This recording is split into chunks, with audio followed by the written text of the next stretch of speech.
नमस्कार. मी यशवंत गोसावी. उद्या 26 नोव्हेंबर 70 वर्षापूर्वी 26 नोव्हेंबर 1949 दिवशी विश्वरत्न डॉक्टर बाबासाहेब आंबेडकर यांनी राज्यघटना लिहून ती राज्यघटना समस्त भारतीयांना समर्पित केली आणि त्यानंतर 26 जानेवारी 1949 या दिवशी ती राज्यघटना भारतामध्ये अंमलात आली आणि तो दिवस भारतीय प्रजासत्ताक दिन म्हणून अंमलामध्ये आला. पण दुर्दैवानं मागच्या 70 वर्षामध्ये ती राज्यघटना भारतीयांपर्यंत पोहोचली का हा सर्वात महत्वाचा विषय आहे. कारण मी तुम्हाला सांगतो, जर तुम्ही हिंदू असाल तुमचा पवित्र ग्रंथ हा गीता असू शकतो, तुम्ही मुस्लिम असाल तर तुमचा सर्वोच्च ग्रंथ हा कुराण असू शकतो, तुम्ही जर बौद्ध असाल तर तुमचा सर्वोच्च ग्रंथ हा त्रिपिटक असू शकतो, पण जर तुम्ही भारतीय असाल तर तुमचा सर्वोच्च ग्रंथ हा भारताचं संविधान आणि संविधानच असला पाहिजे. दुर्दैवानं आम्ही इथल्या व्यवस्थेवर अवलंबून राहिलो. आमच्यासारखे तरुण इथं अवलंबून राहिले. आम्हाला वाटलं ही व्यवस्था ही राज्यघटना आमच्यापर्यंत पोहोचवेल, पण आमचं दुर्दैव एक आहे की या व्यवस्थेमध्ये आमची न्यायालय कोर्ट ही राज्यघटनेवर चालली, पण इथल्या व्यवस्थेनं आम्हाला शपथ घेण्याकरता हातामध्ये गीता आणि कुराण ठेवलं. यांनी आम्हाला राज्यघटना दिली नाही. यांनी आम्हाला पर्यावरण शिकवलं, यांनी इतिहास शिकवला, भूगोल शिकवलं, नागरिक शास्त्र शिकवलं, इव्हन आम्हाला शारीरिक शिक्षण सुद्धा शिकवलं, पण यांनी ज्याच्यावर देश चालतो ती राज्यघटना आम्हाला शिकवली नाही. का शिकवली नाही याचं उत्तर आम्ही मागितलं पाहिजे. बाबासाहेब आंबेडकरांनी राज्यघटना लिहिली, पुढे जातीकरता लिहिली का, धर्माकरता लिहिली का, पंथाकरता लिहिली का? बाबासाहेब आंबेडकर राज्यघटना लिहित आहेत आणि संविधान सभेचं काम चालू आहे आणि त्यावेळी राज्यघटना लिहित असताना पी.व्ही. कामत नावाचे एक ग्रस्त आहेत. ते बाबासाहेबांना सांगतात, बाबासाहेब हा देश धार्मिक आहे, तुम्ही राज्यघटना लिहितायत, तर बाबासाहेब राज्यघटनेची सुरुवात ही तुम्ही ओम नमः शिवाय नावानं केली तर खूप बरं होईल. बाबासाहेब काहीच बोलले नाहीत. त्यानंतर हजरत मोहम्मद नावाचे एक मुस्लिम गृहस्थ आहेत. ते बाबासाहेबांना सांगतात, बाबासाहेब आपण राज्यघटना लिहितायत, पण राज्यघटनेची सुरुवात जर तुम्ही अल्लाच्या नावानं केली तर चांगलं होईल. बौद्ध धर्मामधली काही लोक बाबासाहेबांना भेटायला गेली आणि सांगितलं, बाबासाहेब तुम्ही बुद्ध धर्म स्वीकारणार आहात आणि बाबासाहेब तुम्ही राज्यघटनेची सुरुवात जर बुद्धाच्या नावानं केली तर खूप चांगलं होईल. बाबासाहेब काहीच बोलले नाहीत आणि या विषयावर ज्यावेळी बाबासाहेब संविधान सभेमध्ये बोलायला उभे राहिले त्यावेळी बाबासाहेब सांगतायत की मी लिहित असणारी राज्यघटना ही कुणा जातीची नाही, कुणा धर्माची नाही, ही राज्यघटना समस्त भारतीयांची आहे आणि म्हणून या राज्यघटनेची सुरुवात ही समस्त भारतीयांच्या नावानं होणार. वाचून बघा, राज्यघटनेची सुरुवात आहे काय, आम्ही भारताचे लोक, आम्ही भारताचे लोक. कलम क्रमांक 1 राज्यघटनेमध्ये कलम टाकली. कलम क्रमांक 1 देशाचं नाव निश्चित केलं काय, भारत, दॅट इज इंडिया. पुन्हा नावामध्ये बदल होऊ शकत नाही.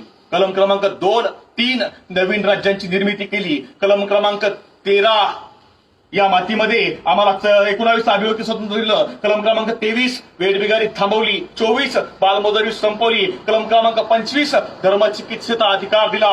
कलम क्रमांक 45 प्राथमिक शिक्षण सक्तीचं केलं. कलम क्रमांक 51 देवा धर्माच्या नावावर लुटीला तुरुंगवास केला. कलम क्रमांक 341 एसटीला आरक्षण दिलं. कलम क्रमांक 342 एसटीला आरक्षण दिलं आणि 341-42च्या आधी 340 ओबीसीना आरक्षण दिलं. हे मी सांगत नाही, भाऊसाहेब पंजाबराव देशमुख आम्हाला सांगतात. दुर्दैवानं या मातीमधल्या भारतीयांपर्यंत बाबासाहेबांचा हा इतिहास पोहोचला नाही. हा आम्हाला समजून घ्यावा लागणार आहे, आम्हाला अभ्यासावा लागणार आहे आणि तो अभ्यासाचा असेल तर माझी मातीमधल्या भावंडांनो ही राज्यघटना पहिल्यांदा समजून घ्या, तर आम्हाला इतिहास समजणार आहे. बाबासाहेबांनी राज्यघटनेमध्ये कलम 395 टाकली. 395 का? बाबासाहेब सांगतायत की मी राज्यघटनेमध्ये कलम 395 टाकली. याचं कारण असं होतं की माझ्या आधी सुद्धा या राज्यघटनेची चौकट ही पुण्यामधल्या एका घरामध्ये तयार झाली होती आणि त्या घराचा क्रमांक होता 395 गंजपेठ पुणे आणि ते घर माझ्या गुरूंचं म्हणजे राष्ट्रपिता महात्मा ज्योतिराव फुले यांचं होतं. माझ्या गुरूंना वाहिलेली मी ती सर्वोच्च श्रद्धांजली आहे. माझ्या भावंडांनो ही राज्यघटना शिवाजी महाराजांच्या विचाराची आहे.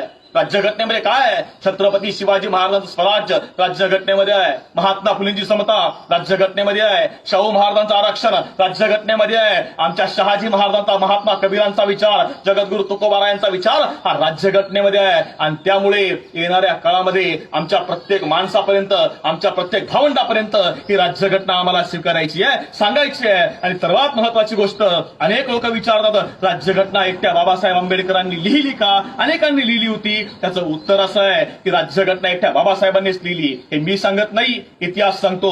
काय झालं होतं, राज्यघटनेमध्ये एकूण 22 समित्या होत्या आणि त्या संपूर्ण समित्यांची मुख्य समिती घटना समिती, तिचे अध्यक्ष डॉक्टर राजेंद्र प्रसाद तत्कालीन राष्ट्रपती आहेत आणि त्यामध्ये 22 समित्या आहेत आणि 22 समित्यांमध्ये भाषांतर समिती आहे, उर्दू भाषांतर समिती, माहिती समिती, अनेक समित्या आहेत आणि त्या समित्यांमध्ये ज्या समितीचा राज्यघटनेशी डायरेक्ट संबंध आहे अशी एकच समिती आहे. त्या समितीचं नाव आहे मसुदा समिती आणि त्या समितीमध्ये 7 लोक काम करतायत आणि त्यामध्ये एक जण कामावर आला नाही, एकानं राजीनामा दिला, 2 जण राजकारणामध्ये अडकले, एक अमेरिकेला निघून गेला, एकाचा मृत्यू झाला, 6 जण कामावर आले नाहीत आणि हे संपूर्ण काम एकट्या बाबासाहेब आंबेडकरांनी केलं. 2 वर्ष 11 महिने आणि 18 दिवस राबून बाबासाहेबांनी काम पूर्ण केलं आणि राज्यघटना पूर्ण केली. हे मी सांगत नाही, दिल्लीला संसदेमध्ये जाऊन बघा.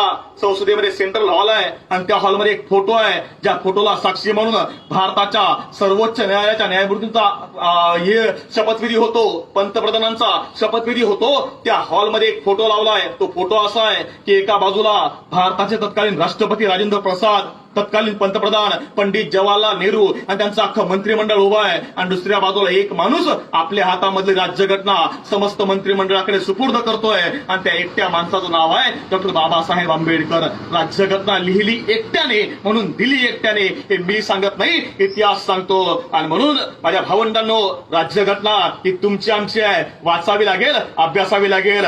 जय हिंद, जय संविधान. धन्यवाद.